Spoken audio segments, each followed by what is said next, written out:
सत श्री अकाल, नमस्कार, आदाब। मैं हाँ बलबीर जंडू, ਤੁਹਾਡਾ ਸਭ ਦਾ ਸੱਜਣ ਮੀਡੀਆ ਚੈਨਲ ਉੱਤੇ ਸਵਾਗਤ ਹੈ। ਹਰਿਆਣਾ ਸਿੱਖ ਗੁਰਦੁਆਰਾ ਪ੍ਰਬੰਧਕ ਕਮੇਟੀ ਦੇ ਵਿੱਚ ਜੋ ਕੁਝ 14 ਅਗਸਤ ਨੂੰ ਵਾਪਰਿਆ, ਜਿਸ ਤਰ੍ਹਾਂ ਕਮੇਟੀ ਦੇ ਮੈਂਬਰਾਂ ਵਿਚਾਲੇ ਗਾਲੀ ਗਲੋਚ, ਹੱਥੋਂ ਪਾਈ ਤੇ ਝਗੜਾ ਹੋਇਆ, ਉਸ ਨੂੰ ਲੈ ਕੇ ਸਾਰੇ ਸਿੱਖ ਜਗਤ ਵਿੱਚ ਕਾਫੀ ਰੋਸ ਵੀ ਸੀ ਕਿ ਇਸ ਨੇ ਕਿਸ ਤਰ੍ਹਾਂ ਦਾ ਪ੍ਰਭਾਵ ਦਿੱਤਾ ਹੈ ਸਾਰੇ ਕੌਮਾਂਤਰੀ ਪੱਧਰ ਤੇ ਦੇਸ਼ ਦੇ ਵਿੱਚ। ਇਸ ਗੱਲ ਨੂੰ ਲੈ ਕੇ ਜਿਹੜੀਆਂ ਸ਼ਿਕਾਇਤਾਂ ਹੈ ਉਹ ਅਕਾਲ ਤਖਤ ਦੇ ਜਥੇਦਾਰ ਗਿਆਨੀ ਰਘਬੀਰ ਸਿੰਘ ਹੋਣਾ ਕੋਲ ਪੁੱਜੀਆਂ, ਤੇ ਜਿਹੜੇ ਹਰਿਆਣਾ ਕਮੇਟੀ ਦੇ ਪ੍ਰਧਾਨ ਨੇ ਕਰਮਜੀਤ ਸਿੰਘ ਮਹੰਤ, ਉਹਨਾਂ ਨੇ ਵੀ ਇਸ ਸ਼ਿਕਾਇਤ ਨੂੰ ਜਿਹੜਾ ਜਥੇਦਾਰ ਦੇ ਕੋਲ ਪੁੱਜਦਾ ਕੀਤਾ ਕਿ ਆਹ ਕੁਛ ਵਾਪਰਿਆ। ਤਾਂ ਉਹ ਸਾਰੇ ਦੇ ਧਿਆਨ ਚ ਰੱਖ ਕੇ ਅਕਾਲ ਤਖਤ ਦੇ ਜਥੇਦਾਰ ਨੇ ਬਕਾਇਦਾ ਇੱਕ 5 ਮੈਂਬਰੀ ਕਮੇਟੀ ਬਣਾ ਦਿੱਤੀ ਹੈ ਕਿ ਉਹ ਜੋ ਕੁਝ 14 ਅਗਸਤ ਦੀਆਂ ਘਟਨਾਵਾਂ ਹੋਈਆਂ ਉਹਨਾਂ ਦੀ ਜਾਂਚ ਕਰੇਗੀ ਤੇ ਉਹ ਜਾਂਚ ਕਰਕੇ ਰਿਪੋਰਟ ਜਿਹੜੀ ਹੈ ਜਥੇਦਾਰ ਨੂੰ ਸੌਂਪੇਗੀ। ਤੇ ਨਾਲ ਜਥੇਦਾਰ ਨੇ ਇਹ ਵੀ ਆਦੇਸ਼ ਦਿੱਤਾ ਹੈ, ਇਹ ਵੀ ਹੁਕਮ ਕੀਤਾ ਹੈ ਕਮੇਟੀ ਨੂੰ ਕਿ 19 ਦੇਰ ਤੱਕ ਕਮੇਟੀ ਦੀ ਕੋਈ ਮੀਟਿੰਗ ਨਹੀਂ ਹੋਏਗੀ, ਪ੍ਰਬੰਧਕੀ ਮੀਟਿੰਗ, ਜਿੰਨੀ ਦੇਰ ਤੱਕ ਇਸ ਗੱਲ ਦਾ ਨਿਪਟਾਰਾ ਨਹੀਂ ਹੋ ਜਾਂਦਾ। ਇੱਥੇ ਹੁਣ ਦੇਖਣ ਵਾਲੀ ਗੱਲ ਇਹ ਹੈ ਕਿ ਪਹਿਲਾਂ ਤਾਂ ਸ਼੍ਰੋਮਣੀ ਗੁਰਦੁਆਰਾ ਪ੍ਰਬੰਧਕ ਕਮੇਟੀ ਇਸ ਕਮੇਟੀ ਨੂੰ ਮਾਨਤਾ ਹੀ ਨਹੀਂ ਸੀ ਦਿੰਦੀ, ਮੰਨਦੀ ਨਹੀਂ ਸੀ। ਤੇ ਸ਼੍ਰੋਮਣੀ ਗੁਰਦੁਆਰਾ ਪ੍ਰਬੰਧਕ ਕਮੇਟੀ ਦਾ ਕਹਿਣਾ ਸੀ ਕਿ ਇਹ ਜਿਹੜਾ 1925 ਦਾ ਐਕਟ ਹੈ ਉਸ ਦੀ ਉਲੰਘਣਾ ਕਰਕੇ ਬਣਾਈ ਗਈ ਹੈ ਤੇ ਇਸ ਕਰਕੇ ਉਹ ਇਸ ਦਾ ਵਿਰੋਧ ਵੀ ਕਰਦੇ ਰਹੇ ਲਗਾਤਾਰ। ਤੇ ਸ਼੍ਰੋਮਣੀ ਅਕਾਲੀ ਦਲ ਵੱਲੋਂ ਵੀ ਇਸ ਦਾ ਵਿਰੋਧ ਕੀਤਾ ਜਾਂਦਾ ਰਿਹਾ।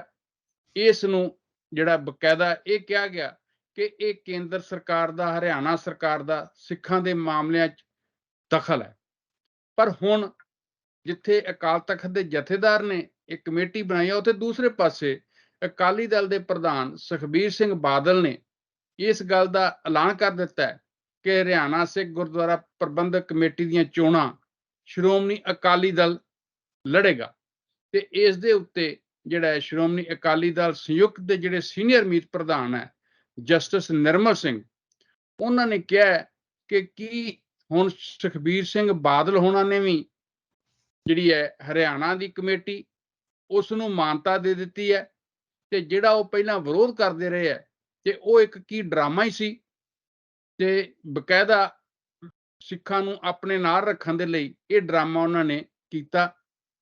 ਤੇ ਉਹਨਾਂ ਦਾ ਕਹਿਣਾ ਹੈ ਜਸਟਿਸ ਨਿਰਮਲ ਸਿੰਘ ਦਾ ਕਿ ਜਿਹੜੀ ਨੀਤੀ ਅਕਾਲੀ ਦਲ ਨੇ, ਸੁਖਬੀਰ ਸਿੰਘ ਬਾਦਲ ਨੇ, ਉਹਨਾਂ ਦੇ ਪ੍ਰਧਾਨ ਨੇ ਅਪਣਾਈ, ਉਹ ਪੰਥ ਅਤੇ ਪੰਜਾਬ ਵਿਰੋਧੀ ਸੀ।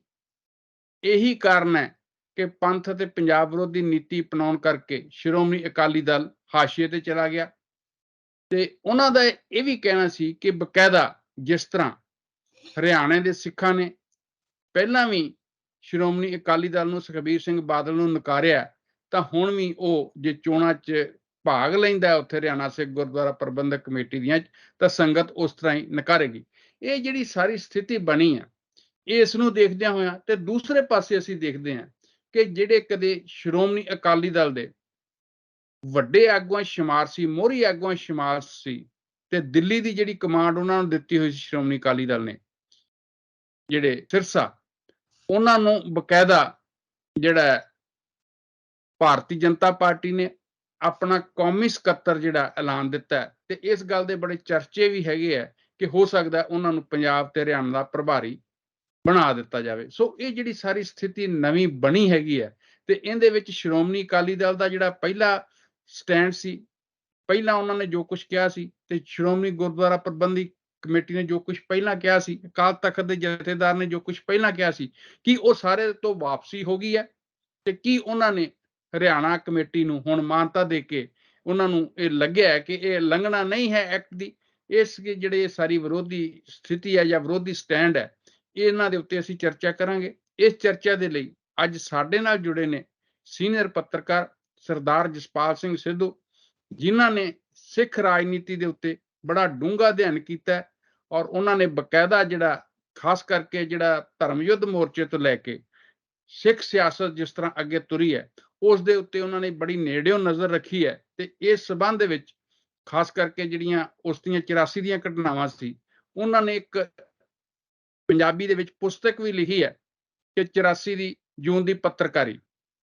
ਸੋ ਉਸ ਦੇ ਨਾਲ ਉਹ ਕਿਤਾਬ ਵੀ ਆਪਣੇ ਆਪ 'ਚ ਇੱਕ ਅਹਿਮ ਦਸਤਾਵੇਜ਼ ਹੈ।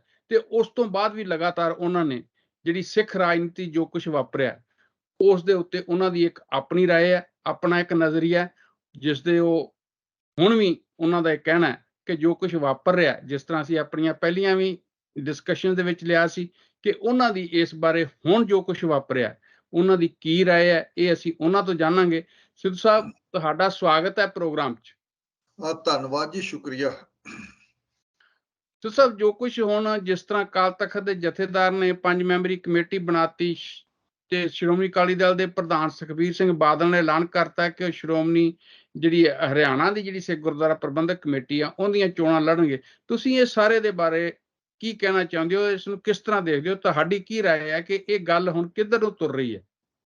ਦੇਖੋ ਜੀ, ਇਹ ਜਿਹੜੀ ਸਾਰੀ ਡਿਵੈਲਪਮੈਂਟ ਹੈ ਜਿਹਦੇ ਬਾਰੇ ਤੁਸੀਂ ਸਾਰੀ ਭੂਮਿਕਾ 'ਚ ਕਿਹਾ ਸਾਰਾ ਕੁਛ, ਇਹ ਇੱਕੋ ਗੱਲ ਦਾ ਵੱਲ ਇਸ਼ਾਰਾ ਕਰਦੀ ਹੈ। ਬੜੇ ਵੱਡੀ ਗੱਲ ਦਾ ਇੱਕ ਸਬੂਤ ਹੈ ਵੀ ਇਹ ਸਿੱਖ ਰਾਜਨੀਤੀ ਹੈ ਜਿਹੜੀ, ਜਾਂ ਕੋਈ ਵੀ ਰਾਜਨੀਤੀ ਹੈ, ਕੁਛ ਬੀਜੇਪੀ ਦੀ ਵੀ ਹੋਵੇ, ਉਹ ਰਾਜਨੀਤੀ ਕਿਸ ਤਰੀਕੇ ਨਾਲ ਸਿੱਖਾਂ ਨੂੰ, ਘੱਟ ਗਿਣਤੀ ਸਿੱਖਾਂ ਦੇ ਧਰਮ ਨੂੰ ਵਰਤਦੀ ਹੈ, ਇਹਨਾਂ ਦੇ ਇੰਸਟੀਚਿਊਸ਼ਨਾਂ ਨੂੰ ਵਰਤਦੀ ਹੈ।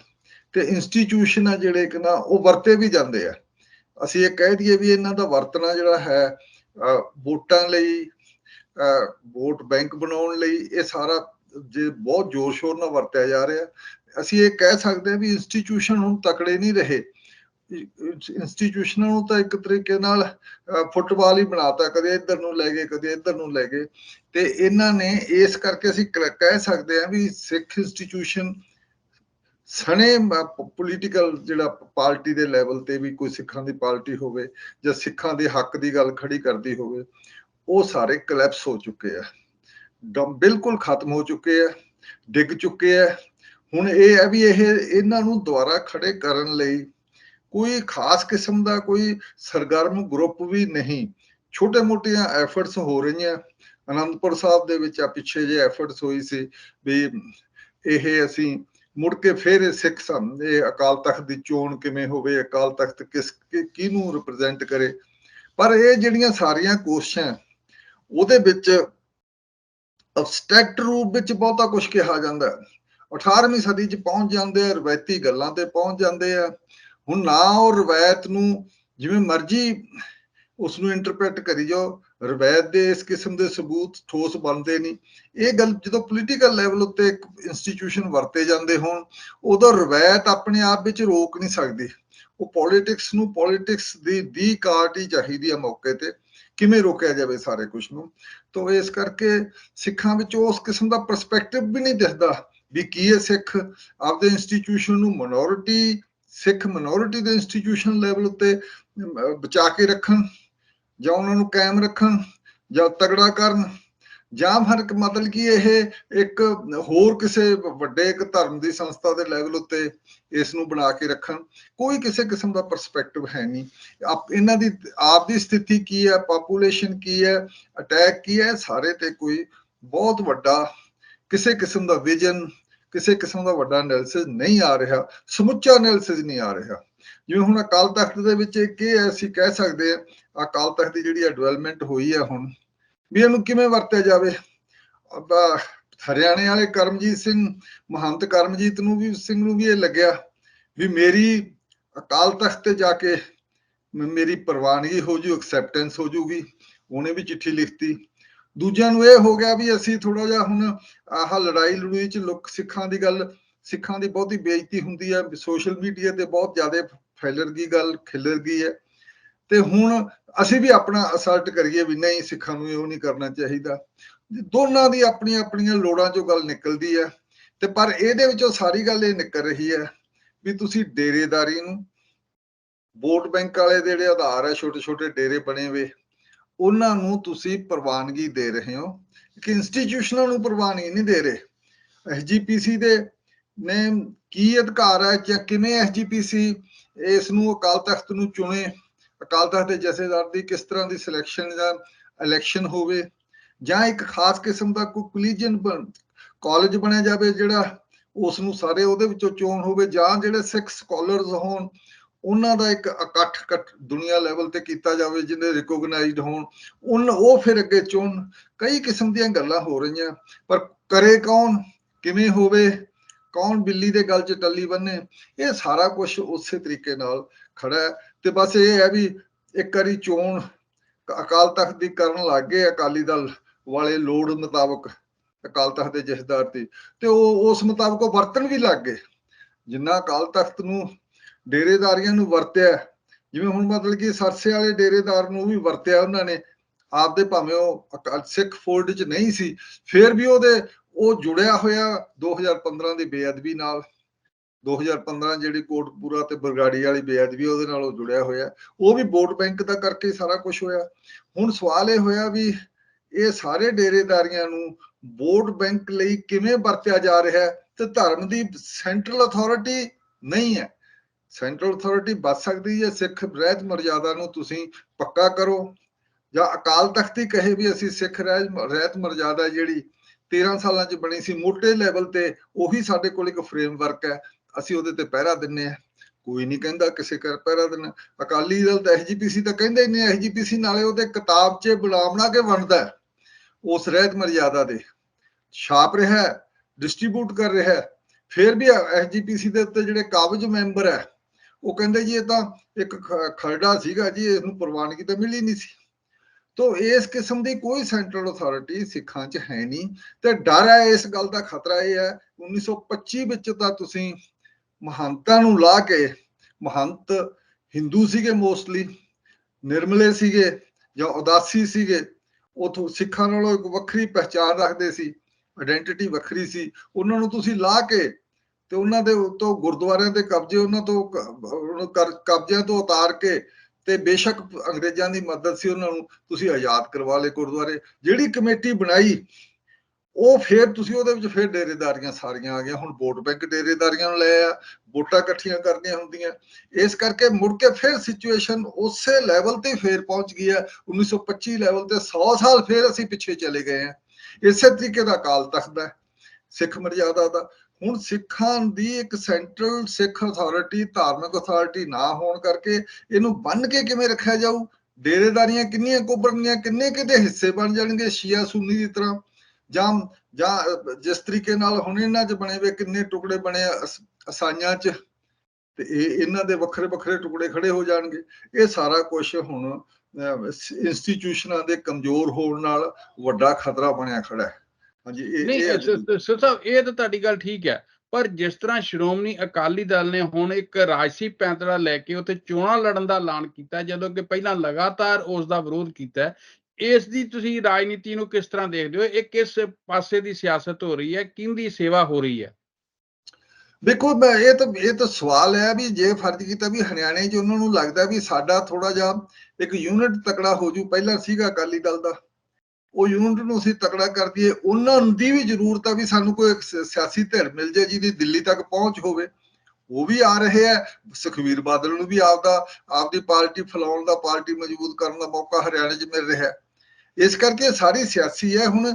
ਪਰ ਇਹ ਸਾਰੀ ਸਿਆਸਤ 'ਚ ਵੋਟ ਬੈਂਕ ਪੋਲਿਟਿਕਸ ਵਿੱਚ ਇੰਸਟੀਟਿਊਸ਼ਨਾਂ ਦਾ ਨੁਕਸਾਨ ਹੋ ਰਿਹਾ, ਸਿੱਖ ਇੰਸਟੀਟਿਊਸ਼ਨਾਂ ਦਾ ਨੁਕਸਾਨ ਹੋ ਰਿਹਾ, ਅਕਾਲ ਤਖਤ ਦਾ ਨੁਕਸਾਨ ਹੋ ਰਿਹਾ ਸਾਰਾ। ਅਕਾਲ ਤਖਤ ਦੀ ਕਿਹੜੀ ਅਥਾਰਟੀ ਹੈ, ਕਿੱਥੇ ਹੈ? ਮੌਕਾ ਪਾਉਣ ਤੇ ਤੁਸੀਂ ਸਾਰਿਆਂ ਨੂੰ। ਹੁਣ ਤੁਸੀਂ ਦੇਖੋ ਇਸੇ ਤਰੀਕੇ ਨਾਲ ਅਕਾਲ ਤਖਤ ਦੇ ਜਥੇਦਾਰ ਦੀ ਤੁਸੀਂ ਕਰੋ, ਖਾਸ ਕਰਕੇ ਗੱਲ ਕਰੋ ਵੀ ਲੋੜ ਪਈ ਰਣਜੀਤ ਸਿੰਘ ਜਥੇਦਾਰ ਸੀ ਤਾਂ ਉਸ ਨੂੰ, ਉਹਦਾ ਬਾਦਲ ਨੂੰ ਉਹਨੇ ਸੰਮਣ ਕਰਨ ਦੀ ਗੱਲ ਕੀਤੀ, ਕੁਰਸੀਆਂ ਮੇਜ਼ ਉਠਾਉਣ ਦੀ ਗੱਲ ਕੀਤੀ, ਲੰਗਰ ਦਾ ਰੌਲਾ ਪਿਆ, ਇਹ ਜਿਹੇ ਕਈ ਤਮਾਮ ਛੋਟੇ ਛੋਟੇ, ਤੇ ਬਾਦਲ ਨੇ ਆਪਦੇ ਜ਼ੋਰ ਨਾਲ, ਸੱਤਾ ਦੇ ਜ਼ੋਰ ਨਾਲ, ਆਪਦੀ ਪਾਰਟੀ ਦੇ ਜ਼ੋਰ ਨਾਲ ਉਹਨੂੰ ਉਤਾਰਤਾ, ਆਪਣਾ ਬੰਦਾ ਪੂਰਨ ਸਿੰਘ ਲੈ ਆਇਆ, ਤੇ ਸਾਰਾ ਕੁਝ ਵਿੱਚੇ। ਉਦੋਂ ਇਹ ਜਿਹੜਾ ਉਹਨਾਂ ਦਿਨਾਂ ਦੇ ਵਿੱਚ ਅਜੀਤ ਦਾ ਐਡੀਟਰ ਬਰਜਿੰਦਰ ਸਿੰਘ ਵੀ ਸ਼ਾਮਲ ਹੁੰਦਾ ਸੀ, ਅੱਗੇ ਲੀਡਿੰਗ ਰੋਲ ਕਰ ਰਿਹਾ ਸੀ। ਇਸੇ ਤਰੀਕੇ ਨਾਲ ਇਹ ਸਾਰਾ ਮਨਜੀਤ ਸਿੰਘ ਨੂੰ ਵੀ ਲਾਇਆ। ਇਹ ਸਾਰਾ ਪੋਲਿਟਿਕਸ ਵਿੱਚ ਬਾਦਲ ਟੌੜੇ ਦੀ ਜਿਹੜੀ ਕਸ਼ਮਕਸ਼ ਸੀ ਉਹਦੇ ਵਿੱਚ ਬੰਦੇ ਐਂ ਲਾਉਂਦੇ ਰਹੇ ਤੇ ਐਂ ਬਣਦੇ ਰਹੇ ਅਕਾਲ ਤਖਤ ਦੇ ਜਥੇਦਾਰ। ਹੁਣ ਵੀ ਇਹ ਲੋੜ ਪਈ ਹੈ ਪੀਟੀਸੀ ਵਾਲੇ ਕੇਸ ਦੇ ਵਿੱਚ ਹੀ ਵੀ ਗੁਰਬਾਣੀ ਦਾ ਮੋਨੋਪਲੀ ਪੀਟੀਸੀ ਤੋਂ ਨਹੀਂ ਜਾਣੀ ਚਾਹੀਦੀ। ਐਵੇਂ ਇੱਕ ਲੋਗੋ ਲਿਖਤਾ ਨਾਲ ਐਸਜੀਪੀਸੀ ਦਾ ਲੋਗੋ ਜਿਹਾ ਲਾਤਾ, ਨਾਲ ਪੀਟੀਸੀ ਦਾ 2 ਲੋਗੋ ਲਾ ਕੇ ਫਿਰ ਉਹੀ ਗੁਰਬਾਣੀ ਦੀ ਮੋਨੋਪਲੀ ਪੀਟੀਸੀ ਕੋਲੇ ਬਾਦਲਾਂ ਦਾ ਚੈਨਲ ਹੈ, 100% ਬਾਦਲਾਂ ਦਾ ਚੈਨਲ ਹੈ, ਉਸਦੇ ਕੋਲੇ ਸਾਰੀ ਚੱਲ ਰਹੀ ਹੈ ਤੇ ਸ਼ਰੇਆਮ ਪ੍ਰਾਪੋਗੰਡਾ। ਇਹ ਸਾਰੀਆਂ ਨਹੀਂ, ਆਪਣੀਆਂ ਤੁਹਾਨੂੰ ਕੀ ਲੱਗਦਾ ਕਿ ਇਹ ਸਾਰੀ ਸਥਿਤੀ ਦੇ ਵਿੱਚ ਅਕਾਲੀ ਰਾਜਨੀਤੀ ਹੈ ਜਿਹੜੀ, ਜਾਂ ਸਿੱਖ ਰਾਜਨੀਤੀ ਹੈ ਜਿਹੜੀ, ਉਹ ਕੋਈ ਹੋਰ ਕਰਵਟ ਲੈ ਰਹੀ ਹੈ? ਕਿਉਂਕਿ ਇਸ ਤਰ੍ਹਾਂ ਦੇ ਵੀ ਚਰਚੇ ਆ ਰਹੇ, ਇੱਕ ਇਹ ਵੀ ਚਰਚਾ ਹੈ ਕਿ ਐਨਡੀਏ ਨਾਲ ਜੁੜ ਰਿਹਾ ਅਕਾਲੀ ਦਲ, ਇੱਕ ਚਰਚਾ ਇਹ ਵੀ ਆ ਰਹੀ ਕਿ ਉਹ ਇੰਡੀਆ ਨਾਲ ਜੁੜ ਰਿਹਾ। ਇੱਕ ਪਾਸੇ ਅਸੀਂ ਦੇਖਦੇ ਹਾਂ ਕਿ ਭਾਰਤੀ ਜਨਤਾ ਪਾਰਟੀ ਜਿਹੜੀ ਹੈ ਪੰਜਾਬ 'ਚ ਇਕੱਲਿਆਂ ਲੜਨਾ ਚਾਹੁੰਦੀ ਹੈ, ਦੂਸਰੇ ਪਾਸੇ ਉਹਨਾਂ ਨੇ ਜਿਹੜਾ ਅਕਾਲੀ ਦਲ ਦਾ ਹੀ ਸਿਰਮੌਰ ਆਗੂ ਰਿਹਾ ਕਿਸੇ ਟਾਈਮ, ਦਿੱਲੀ ਦਾ ਸਿਰਸਾ, ਉਹਨੂੰ ਜਿਹੜਾ ਉਹ ਬਕਾਇਦਾ ਹੁਣ ਉਹਨਾਂ ਨੇ ਆਪਣਾ ਕੌਮੀ ਸਕੱਤਰ ਬਣਾਤਾ। ਸੋ ਇਹ ਸਾਰਾ ਜੋ ਕੁਝ ਹੋ ਰਿਹਾ ਹੈ, ਇਹਦੇ ਚ ਕੀ ਤੁਸੀਂ ਨਿਕਲਦਾ ਦੇਖਦੇ ਹੋ ਸਾਰੇ ਚ? ਦੇਖੋ, ਅਕਾਲੀ ਦਲ ਦਾ ਸਿੱਖ ਟੋਟਲ ਸਿਆਸਤ ਤੇ ਪੰਜਾਬ ਦੀ ਤੇ ਜਾਂ ਸਿੱਖਾਂ ਦੀ ਸਿਆਸਤ ਤੇ ਕੋਈ ਕਬਜ਼ਾ ਨਹੀਂ ਹੈ। ਆ 92 ਮੈਂਬਰ ਜਿਹੜੇ ਐਮਐਲਏ ਬਣੇ ਆ, ਇਹ ਸਿੱਖਾਂ ਦੀ ਮਦਦ ਨਾਲ ਹੀ ਬਣੇ ਆ ਕਿ ਨਾ ਪੰਜਾਬ ਦੇ ਵਿੱਚ। ਅਕਾਲੀ ਦਲ ਨੂੰ ਬਿਲਕੁਲ ਰਿਜੈਕਟ ਕੀਤਾ, ਸਾਰੇ ਪੰਜਾਬ 'ਚ 3 ਐਮਐਲਏ ਬਣ ਸਕੇ ਆ। ਤੇ ਇਸੇ ਤਰੀਕੇ ਨਾਲ ਹੁਣ ਅਗਲੇ ਸਿੱਖਾਂ ਨੂੰ ਬੀਜੇਪੀ ਦਾ ਸਿੱਖਾਂ ਦਾ ਕੰਟਰੋਲ ਹੈ। ਦਿੱਲੀ ਗੁਰਦੁਆਰਾ ਕਮੇਟੀ ਬੀਜੇਪੀ ਦੇ ਬੰਦਿਆਂ ਕੋਲੇ ਆ, ਸਿੱਖ ਲਿਆਂਦੇ ਸਰਸੇ ਅਰਗਰ ਕੋਲੇ। ਫਿਰ ਇਸੇ ਤਰੀਕੇ ਨਾਲ ਹਜੂਰ ਸਾਹਿਬ ਉੱਤੇ ਵੀ ਐਮਐਲਏ ਉਹਨਾਂ ਦਾ ਹੀ ਸਾਰਾ ਉਹੀ ਕਾਬਜਾ, ਸਾਰੇ ਬੀਜੇਪੀ ਵਾਲੇ। ਇਸੇ ਤਰੀਕੇ ਨਾਲ ਤਖਤ ਆਪਣਾ ਕੇਸ ਪਟਨਾ ਸਾਹਿਬ, ਉੱਥੇ ਵੀ ਇਹ ਸਾਰੇ ਇਸ ਤਰੀਕੇ ਨਾਲ ਪਾਰਟੀਆਂ ਕਾਬਜ ਹੈ, ਧਰਮ ਨੂੰ ਵਰਤਦੀਆਂ ਸਾਰਾ। ਹੁਣ ਸਵਾਲ ਇਸ ਯੁੱਗ ਦੇ ਵਿੱਚ ਇਹ ਹੈ ਵੀ ਧਰਮ ਨੂੰ ਵਰਤੇ ਹੋਰ ਵੀ ਗਏ ਆ। ਪੋਪ ਨੂੰ ਵੀ ਰਾਜਿਆਂ ਨੇ ਵਰਤਿਆ ਬਹੁਤ ਬੁਰੇ ਤਰੀਕੇ ਨਾਲ, ਪੋਪ ਰਾਜਿਆਂ ਦੇ ਹੱਕ 'ਚ ਭੁਗਤਿਆ ਸਾਰਾ। ਪਰ ਇੱਕ ਸਟੇਜ ਆ ਗਈ ਉਦੋਂ ਪਿੱਛੋਂ, ਜਿਹੜੀ ਪੋਲੀਟਿਕਸ ਉਹ ਪਾਸੇ ਹੋ ਗਈ। ਪਾਸੇ ਹੋ ਕੇ ਪੋਲੀਟਿਕਸ ਨੇ ਧਰਮ ਨੂੰ ਉਸ ਤਰੀਕੇ ਨਾਲ ਨਹੀਂ ਵਰਤਿਆ ਜਿਸ ਤਰੀਕੇ ਨਾਲ ਉਹਨਾਂ ਨੂੰ ਸੀ, ਜਾਂ ਧਰਮ ਪਿੱਛੇ ਰਹਿ ਗਿਆ ਸਾਰਾ। ਮੁੱਦਿਆਂ ਦੀ ਰਾਜਨੀਤੀ ਹੁੰਦੀ ਰਹੀ। ਇੱਥੇ ਹੁਣ ਪੰਜਾਬ ਦੇ ਵਿੱਚ ਮੁੱਦਿਆਂ ਦੀ ਰਾਜਨੀਤੀ ਤਾਂ ਹੈ ਨਹੀਂ, ਬਸ ਵੋਟ ਤੇ ਜੋੜ ਤੋੜ ਹੈ ਵੀ ਆਹ ਡੇਰੇਦਾਰ ਕੋਲੇ ਇੰਨੀ ਵੋਟ ਹੈ, ਇਹਦੇ ਤੋਂ ਆ ਲੈ ਆਓ, ਇਹਦੇ ਕੋਲ ਇੰਨੀ ਵੋਟ ਹੈ, ਆਹ ਸਰਸੇ ਵਾਲੇ ਡੇਰੇ ਕੋਲੇ ਇੰਨੀ ਵੋਟ ਹੈ, ਇਹਨੂੰ ਆਹ ਪੈਟਰਨਾਈਜ਼ ਕਰੋ। ਤੇ ਇਹ ਸਾਰਾ ਤੇ ਦੂਜਿਆਂ ਕੋਲੇ ਜਿੰਨੇ ਵੀ ਡੇਰੇਦਾਰ ਆ, ਕਿਸੇ ਦਾ ਨਾਂ ਲੈ ਲਓ, ਤੇ ਇਹ ਡੇਰੇਦਾਰਾਂ ਨੇ ਸਾਰਾ ਕੰਮ ਖਰਾਬ ਕੀਤਾ। ਹੁਣ ਡੇਰੇਦਾਰਾਂ ਸਾਹਿਬ, ਤੁਸੀਂ ਡੇਰੇਦਾਰਾਂ ਦੀ ਗੱਲ ਕੀਤੀ ਹੈ, ਤੇ ਹੁਣ ਅਸੀਂ ਦੇਖਦੇ ਹਾਂ ਕਿ ਜਿਹੜਾ ਪਿਛਲਾ ਸਮਾਂ ਲੰਘਿਆ ਹੈਗਾ, ਜਿਹਦੇ ਵਿੱਚ 2015-16 ਦਾ ਜਿਹੜਾ ਟਾਈਮ ਹੈਗਾ, ਜੇ ਅਸੀਂ ਉਹਨੂੰ ਮੰਨੀਏ ਤਾਂ ਉਸ ਸਮੇਂ ਇਹਨਾਂ ਨੇ, ਅਕਾਲੀ ਦਲ ਨੇ, ਡੇਰਾ ਸਿਰਸਾ ਸੀ ਜਿਹੜਾ, ਉਹਦੇ ਡੇਰੇਦਾਰ ਨਾਲ ਜਿਹੜਾ ਜਿਸ ਤਰ੍ਹਾਂ ਦੇ ਸੰਬੰਧ ਬਣਾਉਣ ਦਾ, ਸੰਪਰਕ ਬਣਾਉਣ ਦਾ ਯਤਨ ਕੀਤਾ, ਪਰ ਉਹ ਸਾਰਾ ਕੁਝ ਸਿੱਖ ਸੰਗਤ ਦੇ ਦਬਾਅ ਕਾਰਨ ਉਹ ਸਾਰਾ ਤੋਂ ਪਿੱਛੇ ਹਟਣਾ ਪੈ ਗਿਆ। ਤੇ ਤੁਹਾਨੂੰ ਕੀ ਲੱਗਦਾ ਹੈ ਕਿ ਅਸਲ ਦੇ ਵਿੱਚ ਡੇਰੇਦਾਰੀਆਂ ਤੋਂ ਜਿਹੜਾ ਨੁਕਸਾਨ ਹੋਣ ਦਾ ਸਿਲਸਿਲਾ ਹੈਗਾ, ਉਹ 2015 ਤੋਂ ਸ਼ੁਰੂ ਹੋਇਆ ਜਾਂ ਉਸ ਤੋਂ ਵੀ ਪਹਿਲਾਂ ਚੱਲ ਰਿਹਾ ਸੀ? ਦੇਖੋ, ਪਹਿਲਾਂ ਅੰਦਰੋਂ ਖਾਤੇ ਚੱਲਦਾ ਸੀ, ਸਾਰੇ ਮੱਥਾ ਡੇਰੇਦਾਰਾਂ ਦੇ ਟੇਕ ਕੇ ਆਉਂਦੇ ਸੀ। ਜਿੰਨੇ ਵੀ ਲੀਡਰ ਸੀਗੇ ਸਾਰੇ ਉੱਥੇ ਜਾ ਕੇ ਛਾਨੀ ਭਰ ਕੇ ਆਉਂਦੇ ਸੀਗੇ, ਉਹਨਾਂ ਦੇ ਦਰ ਤੇ ਜਾਂਦੇ ਸੀ ਡੇਰੇਦਾਰਾਂ ਦੇ। ਤੇ ਡੇਰੇਦਾਰ ਹਮੇਸ਼ਾ ਸੱਤਾ ਨਾਲ ਚੱਲਦੇ ਆ ਤੇ ਸੱਤਾ ਦਾ ਹੀ ਸਾਥ ਦਿੰਦੇ ਆ। ਤੇ ਇਸ ਕਰਕੇ ਸਰਸੇ ਵਾਲੇ ਨੇ ਬੀਜੇਪੀ ਦਾ ਸਾਥ ਹਰਿਆਣੇ 'ਚ ਬੜੇ ਜ਼ੋਰ ਸ਼ੋਰ ਨਾਲ ਦਿੱਤਾ, ਓਪਨ ਦਿੱਤਾ। ਹੁਣ ਵੀ ਉਹਨੂੰ ਪੈਰੋਲ ਵਗੈਰਾ ਸਾਰਾ ਕੁਝ ਉਹ ਬੀਜੇਪੀ ਦੀ ਸਰਕਾਰ ਹੀ ਦਵਾਉਂਦੀ ਰਹਿੰਦੀ ਹਰਿਆਣੇ 'ਚ। ਤੇ ਇਸ ਕਰਕੇ ਇਹ ਸਾਰਾ ਕੁਝ ਜੁੜ ਕੇ ਚੱਲਦਾ। ਸਵਾਲ ਹੈ ਵੀ ਇਹ ਵੋਟ ਬੈਂਕ ਤੇ ਲੋਕਾਂ ਨੂੰ ਕੰਟਰੋਲ ਕਰਨ ਦਾ ਤਰੀਕਾ ਰਲ ਮਿਲ ਕੇ, ਇੱਕ ਸੱਤਾ ਦਾ ਤੇ ਡੇਰੇਦਾਰ ਦਾ, ਤਾਕਤ ਦਾ, ਤੇ ਉਹਦੇ ਨਾਲ ਜਿਹੜੇ ਧਰਮ ਦਾ ਜਿਹੜਾ ਇੱਕ ਬਣਿਆ ਹੁੰਦਾ ਲੀਡਰ, ਉਸਨੇ ਆਪਦੇ ਜੋੜ। ਸਿੱਖੀ ਇਹ ਸਾਰੀ ਦੇ ਖਿਲਾਫ ਹੈ ਸਾਰਾ ਕੁਝ। ਸਿੱਖੀ ਇਸ ਕਿਸਮ ਦੀ ਡੇਰੇਦਾਰੀ ਦੇ ਖਿਲਾਫ ਹੈ। ਇੱਕ ਗੱਲੋਂ ਬਹੁਤ ਉਦੋਂ ਚੰਗਾ ਹੋਇਆ ਸੀ ਵੀ ਡੇਰੇਦਾਰਾਂ ਨੂੰ ਲਾ ਕੇ ਐਸਜੀਪੀਸੀ ਦੀ ਬਣ ਗਈ ਸੀ, ਇੱਕ ਕਮੇਟੀ ਬਣ ਗਈ ਸੀ। ਨਹੀਂ ਥਾਂ ਡੇਰੇਦਾਰੀਆਂ ਹੁਣ ਨੂੰ ਬਹੁਤ ਜ਼ਿਆਦਾ ਕਾਬਜ ਹੋ ਜਾਂਦੀਆਂ, ਫੇਰ ਮੁੜ ਕੇ ਕਾਬਜ ਹੋ ਗਈਆਂ, ਜਿਹੜੀ ਆਪਾਂ ਪਹਿਲਾਂ ਵੀ ਕਹਿ ਚੁੱਕੇ ਹਾਂ। ਹੁਣ ਇਹ ਸਾਰਾ ਕੁਝ ਇਹਨਾਂ ਨੇ ਇੰਸਟੀਟਿਊਸ਼ਨ ਡੇਰੇਦਾਰ ਖੜੇ ਨਹੀਂ ਹੋਣ ਦਿੰਦੇ। ਹੁਣ ਦਮਦਮੀ ਟਕਸਾਲ ਲਈ ਕਬਜ਼ਾ ਕਰਕੇ ਸਾਰਾ ਡੇਰੇਦਾਰੀਆਂ ਬਾਹਰ ਵਿਦੇਸ਼ਾਂ ਤੱਕ ਵੀ, ਜਿਹੜਾ ਡਾਇਸਪੋਰਾ ਸਿੱਖ ਹੈ ਉਹਨਾਂ 'ਚ ਵੀ ਲੜਾਈ ਪਵਾਈ ਵੀ ਹੈ ਇਸੇ ਲੈਵਲ ਦੀ, ਵੀ ਨਾ ਉਹ ਕੋਈ ਖਾਲਿਸਤਾਨ ਦੀ ਗੱਲ ਕਰਦੇ ਆ, ਪਰ ਜਿੰਨੇ ਖਾਲਿਸਤਾਨ ਨਾਲ ਜੁੜੇ ਹੋਏ ਬੰਦੇ ਹੈਗੇ ਆ ਸਾਰੇ ਬਾਹਰਲੇ ਦੇਸ਼ਾਂ ਦੇ ਵਿੱਚ ਵੀ, ਜਾਂ ਉਹਦੀ ਕੰਪੇਨ ਕਰਦੇ ਆ ਖਾਲਿਸਤਾਨ ਦੀ, ਉਹ ਸਾਰੇ ਦਮਦਮੀ ਟਕਸਾਲ ਨਾਲ ਜੁੜੇ ਆ। ਉੱਥੇ ਦਮਦਮੀ ਟਕਸਾਲ ਹਿੰਦੂ ਰਾਸ਼ਟਰ ਦਾ ਕੰਮ ਕਰਦੀ ਹੈ ਪੰਜਾਬ ਬੈਠੀ।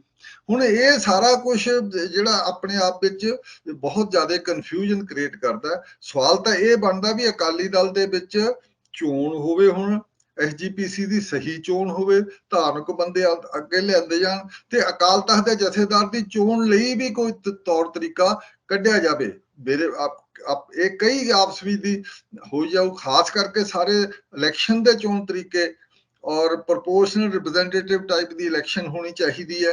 ਤੇ ਸਾਡੇ ਜਿਹੜਾ ਫਸਟ ਪਾਰਟ ਦਾ ਪੋਸਟ ਹੈ, ਜਿਹੜਾ ਸਿਸਟਮ ਹੈ ਇਹਦਾ ਐਸਜੀਪੀਸੀ ਇਲੈਕਸ਼ਨ ਦਾ, ਉਹ ਬੰਦ ਹੋਣਾ ਚਾਹੀਦਾ। ਦਿੱਲੀ ਕਿਉਂ ਇਲੈਕਸ਼ਨ ਕਰਾਵੇ? ਐਸਜੀਪੀਸੀ ਦੀ ਇਲੈਕਸ਼ਨ ਪੰਜਾਬ ਨੂੰ ਕਰਾਉਣੀ ਚਾਹੀਦੀ ਹੈ। ਸਿਰਫ ਇੱਕ ਚੰਡੀਗੜ੍ਹ ਦਾ ਮੈਂਬਰ ਹੈ, ਇੱਕ ਹਿਮਾਚਲ ਚੋਂ ਆਉਣਾ ਹੈ ਤੇ 2 ਮੈਂਬਰਾਂ ਦੀ ਖਾਤਰ ਹਰਿਆਣੇ ਦੀ ਵੱਖਰੀ ਬਣ ਗਈ। 2 ਮੈਂਬਰਾਂ ਦੀ ਖਾਤਰ ਸੈਂਟਰ ਕਿਉਂ ਕਰਾਵੇ ਚੋਣ? ਬਾਕੀ ਸਾਰੇ ਮੈਂਬਰ ਪੰਜਾਬ ਚੋਂ ਚੁਣੇ ਜਾਣੇ। ਇਸ ਕਰਕੇ ਐਸਜੀਪੀਸੀ ਦੀ ਚੋਣ ਪੰਜਾਬ ਕਰੇ।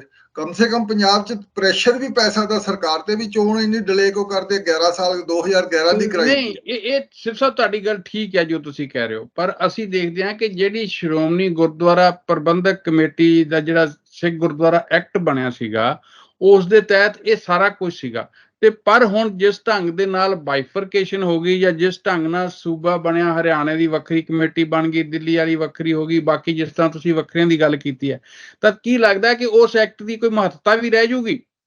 ਦੇਖੋ, ਆਲ ਇੰਡੀਆ ਗੁਰਦੁਆਰਾ ਐਕਟ ਬਣਨਾ ਚਾਹੀਦਾ ਸੀ। ਸਭ ਤੋਂ ਪਹਿਲਾਂ ਸੀ ਜਿਹਨੂੰ ਬਾਦਲ ਪਰਿਵਾਰ ਨੇ ਜਾਂ ਬਾਦਲ ਨੇ ਸੈਬੋਟਾਜ ਕੀਤਾ। ਉਹ ਮੌਕੇ ਸੀਗੇ ਬਣਨ ਦੇ। ਹੁਣ ਖਿੱਲਰ ਗਿਆ ਸਾਰਾ ਕੁਝ। ਹੁਣ ਦਿੱਲੀ ਕਮੇਟੀ ਅੱਡ ਬਣ ਗਈ, ਹਰਿਆਣਾ ਅੱਡ ਬਣ ਗਈ, ਬਾਕੀ ਸਾਰੇ ਟੁਕੜੇ ਹੋ ਗਏ। ਇਹ ਸਾਰੇ 'ਚ ਤੁਸੀਂ ਕੀ ਭਵਿੱਖ ਦੇਖਦੇ ਹੋ? ਇਹ ਸਾਰੇ ਦਾ ਇਹ ਜੋ ਸਾਰੇ ਚ ਹੁਣ ਟੁਕੜੇ ਹੋਣਗੇ, ਖਿਲਣਗੇ। ਸਵਾਲ ਹੈ ਕਿ ਧਾਰਮਿਕ ਲੈਵਲ ਦੀ ਸੈਂਟਰਲ ਅਥਾਰਟੀ ਬਣੇ, ਜਿਹੜੀ ਅਕਾਲ ਤਖਤ ਤੇ ਹੀ ਬਣ ਸਕਦੀ ਹੈ, ਜਿਹੜੀ ਇਹ ਸਾਰੇ ਨੂੰ ਇਕੱਠਾ ਰੱਖ ਸਕਦੀ ਹੈ। ਇਹਦੇ ਵਿੱਚ ਇਸ ਕਿਸਮ ਦੇ ਵਿਭਾਜਨ, ਟੁਕੜੇ ਤੇ ਹੋਰ ਆਪਸ ਵਿੱਚ ਦੀ ਗਲਤ ਜਿਹੜੇ ਗਰੁੱਪ ਬਣਨਗੇ ਧਾਰਮਿਕ, ਜਾਂ ਵੱਖਰੀਆਂ ਵਿਆਖਿਆਵਾਂ ਹੋਣਗੀਆਂ, ਉਹਨਾਂ ਨੂੰ ਰੋਕਣ ਲਈ ਸਿੱਖ ਰਹਿਤ ਮਰਜ਼ਾਦਾ ਨੂੰ ਲਾਗੂ ਕੀਤਾ ਜਾਏ। ਕਮ ਸੇ ਕਮ ਫਿਲਹਾਲ ਤਾਂ ਇਹੀ ਬਣਦਾ ਹੈ। ਔਰ ਚੋਣ ਦਿੱਲੀ ਗੁਰਦੁਆਰਾ ਕਮੇਟੀ ਦੀ ਇੱਥੋਂ ਕਰਾਈ ਜਾਵੇ। ਕਮ ਸੇ ਕਮ ਜਿਹੜੀ ਸਿੱਖ ਉਹ ਜਿਹੜੀ ਕਮੇਟੀ ਹੈ, ਉਹ ਸਿੱਖ ਰਹਿਤ ਮਰਜ਼ਾਦਾ ਤੇ ਅਕਾਲ ਤਖਤ ਦੀ ਕਸਟੋਡੀਅਨ ਲੈਵਲ ਤੇ ਤਾਂ ਕੰਮ ਕਰੇ, ਉਹਨੂੰ ਸਹੀ ਰੱਖਣ ਲਈ ਤਾਂ ਕੰਮ ਕਰੇ। ਇੰਨਾ ਕੁ ਕੰਮ ਅਸੀਂ ਫਿਲਹਾਲ ਕਰ ਸਕਦੇ। ਨਹੀਂ ਤਾਂ ਬਹੁਤ ਜ਼ਿਆਦਾ ਖੰਡਾਓ ਹੋ ਗਿਆ। ਉਹ ਖੰਡਾਓ ਦੇ ਵਿੱਚੋਂ ਤਾਂ ਡੇਰੇਦਾਰੀਆਂ ਹੀ ਨਿਕਲਣੀਆਂ, ਥਾਂ ਕਬਜ਼ੇ ਨਿਕਲਣਗੇ। ਉਹ ਨਿਕਲ ਰਹੇ ਆ। ਠੀਕ ਹੈ, ਇੱਥੇ ਆਪਣਾ ਸਮਾਂ ਵੀ ਸਮਾਪਤ ਹੋ ਰਿਹਾ ਸੀ ਸਾਹਿਬ, ਤੇ ਤੁਸੀਂ ਕੋਈ ਆਖਰੀ ਹੋਰ ਇਹਦੇ ਤੇ ਕੋਈ ਟਿੱਪਣੀ ਜਾਂ ਕੋਈ ਗੱਲ ਕਹਿਣੀ ਹੋਵੇ ਤਾਂ? ਆਖਰੀ ਮੈਂ ਤੁਹਾਡੀ ਭੂਮਿਕਾ ਵਾਲੀ ਗੱਲ ਤੇ ਦੁਬਾਰਾ ਫਿਰ ਕਹਿਣਾ ਚਾਹੁੰਦਾ ਵੀ ਇਹ ਬਿਲਕੁਲ ਮੌਕਾ ਪ੍ਰਸਤੀ ਦਾ ਇੱਕ ਸਪਸ਼ਟ ਰੂਪ ਹੈ ਵੀ ਪੋਲਿਟਿਕਸ ਕਿਸ ਤਰੀਕੇ ਨਾਲ ਰਿਲੀਜਨ ਨੂੰ ਵਰਤਦੀ ਹੈ। ਠੀਕ ਹੈ, ਅਸੀਂ ਨਹੀਂ ਕਹਿੰਦਾ ਵੀ ਵਰਤਿਆ ਜਾਂਦਾ ਜਾਂ ਉਹਦੀ ਲੋੜ ਹੁੰਦੀ ਹੈ ਜਾਂ ਰਲ ਕੇ ਚੱਲਦੇ ਆ। ਅਸੀਂ ਬਿਲਕੁਲ ਆਈਸੋਲੇਟਡ ਉਸ ਤਰੀਕੇ ਨਾਲ ਖੇਮਿਆਂ 'ਚ ਵੰਡ ਕੇ ਕੰਪਾਰਟਮੈਂਟਲਾਈਜੇਸ਼ਨ ਨਹੀਂ ਕਰ ਸਕਦੇ। ਆਦਾਨ ਪ੍ਰਦਾਨ ਹੁੰਦਾ ਰਹਿੰਦਾ, ਪਰ ਸਹੀ ਦਿਸ਼ਾ ਵੱਲ ਹੋਵੇ, ਸਹੀ ਸਿੱਖੀ ਦੀ ਰੂਹ ਵੱਲ ਹੋਵੇ, ਤੇ ਸਿੱਖੀ ਹਿਸਟਰੀ ਤੇ ਜਿਹੜੀ ਸਿੱਖ ਫਲਸਫਾ, ਦੋਨਾਂ ਦੇ ਸੁਮੇਲ ਨਾਲ ਜੁੜੀ ਹੋਈ ਗੱਲਬਾਤ ਪੋਲਿਟਿਕਸ ਰਾਹੀਂ ਬਾਹਰ ਆਵੇ। ਸਿੱਖੀ ਦੀ ਇੱਕ ਵੱਖਰੀ ਪੋਲਿਟਿਕਸ ਹੋਵੇ, ਸਿੱਖਾਂ ਦੀ ਇੱਕ ਵੱਖਰੀ ਪੋਲਿਟਿਕਸ ਹੋਵੇ, ਉਹਨਾਂ ਦਾ ਵੱਖਰਾ ਪੋਲੀਟੀਕਲ ਬਿਹੇਵੀਅਰ ਹੋਵੇ। ਇਹੀ ਅਸੀਂ ਮੰਗ ਕਰਦੇ ਹਾਂ। ਤਾਂ ਹੋ ਸਕਦਾ ਜੇ ਅਕਾਲ ਤਖਤ ਦੀ ਅਥਾਰਟੀ, ਸਿੱਖ ਰਹਿਤ ਮਰਜ਼ਾਦਾ, ਇਹ ਇੱਕ ਬੰਦਸ਼ ਦੇ ਰੂਪ ਦੇ ਵਿੱਚ ਸਿੱਖ ਨੂੰ ਮੰਨਣ, ਉਸ ਨੂੰ ਵਾਇਲੇਟ ਕਰਨ ਤੋਂ ਵਿੱਚੋਂ ਅਵੋਇਡ ਕਰਨ, ਔਰ ਜਿਹੜਾ ਵਾਇਲੇਟ ਕਰੇ ਉਸ ਨੂੰ ਸਮਾਜ ਉਸ ਨੂੰ ਦੁਰਕਾਰੇ। ਇਹ ਸਾਰਾ ਕੁਝ ਹੋਵੇ ਤਾਂ ਚੱਲ ਸਕਦਾ। ਇਸ ਕਰਕੇ ਬਹੁਤ ਜ਼ਰੂਰੀ ਹੈ ਵੀ ਸੈਂਟਰਲ ਅਥਾਰਟੀ ਨੂੰ ਅਸੀਂ ਮੁੜ ਕੇ ਤਕੜਾ ਕਰੀਏ। ਇੱਥੇ ਹੀ ਸਾਡੇ ਅੱਜ ਦੀ ਜਿਹੜੀ ਚਰਚਾ ਹੈ ਉਹ ਸਮਾਪਤ ਹੁੰਦੀ ਹੈ। ਜਿਹੜੇ ਦੋਸਤ ਸਾਡੇ ਇਸ ਚਰਚਾ ਨਾਲ, ਇਸ ਪ੍ਰੋਗਰਾਮ ਨਾਲ ਜੁੜੇ ਦੋਸਤੋ, ਜੇ ਤੁਹਾਨੂੰ ਸਾਡਾ ਇਹ ਪ੍ਰੋਗਰਾਮ ਪਸੰਦ ਆਇਆ ਹੋਵੇ ਤਾਂ ਇਸ ਨੂੰ ਤੁਸੀਂ ਲਾਈਕ ਵੀ ਜ਼ਰੂਰ ਕਰਨਾ, ਆਪਣੇ ਦੋਸਤਾਂ ਮਿੱਤਰਾਂ ਨਾਲ ਵੀ ਇਸ ਨੂੰ ਸ਼ੇਅਰ ਕਰਨਾ, ਤੇ ਚੈਨਲ ਨੂੰ ਵੀ ਜ਼ਰੂਰ ਸਬਸਕ੍ਰਾਈਬ ਕਰਨਾ। ਤੇ ਜੇ ਕੋਈ ਤੁਹਾਡੀ ਇਸ ਗੱਲਬਾਤ ਬਾਰੇ ਟਿੱਪਣੀ ਹੋਵੇ, ਕੋਈ ਰਾਏ ਹੋਵੇ, ਤਾਂ ਤੁਸੀਂ ਸਾਡੇ ਫੇਸਬੁੱਕ ਪੇਜ ਤੇ ਜਾ ਕੇ ਜਾਂ YouTube ਦੇ ਕਮੈਂਟ ਬਾਕਸ ਜਾ ਕੇ ਆਪਣੀ ਟਿੱਪਣੀ ਦਰਜ ਕਰ ਸਕਦੇ ਹੋ। ਤੁਹਾਡਾ ਬਹੁਤ ਬਹੁਤ ਧੰਨਵਾਦ ਸਾਹਿਬ, ਤੁਹਾਡਾ ਵੀ ਬਹੁਤ ਬਹੁਤ ਧੰਨਵਾਦ। ਧੰਨਵਾਦ ਜੀ, ਧੰਨਵਾਦ ਜੰਡੂ ਜੀ।